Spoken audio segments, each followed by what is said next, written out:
मुंबई येथील होर्डिंग्ज दुर्घटनेच्या पार्श्वभूमीवर जिल्हा प्रशासन ॲक्शन मोडवर आले असून आतापर्यंत अनधिकृत असलेले 39 होर्डिंग्ज निष्कासित करण्यात आले आहे। यात सर्वाधिक चंद्रपूर महानगरपालिका क्षेत्रातील 26 होर्डिंग्जचा समावेश आहे।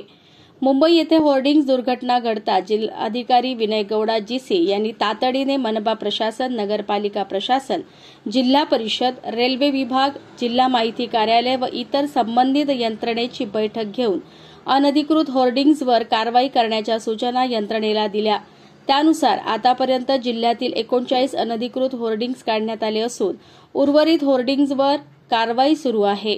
यात सर्वाधिक 26 अनधिकृत होर्डिंग्ज चंद्रपूर महानगरपालिका क्षेत्रातील असून नगरपालिका प्रशासन विभागामार्फत वरोरा येथील 1, गडचांदूर येथील 2, राजुरा येथील 2, ब्रह्मपुरी येथील 2, नागभीड 3 आणि चिमूर येथील 3 होर्डिंग्ज निष्कासित करण्यात आले आहे।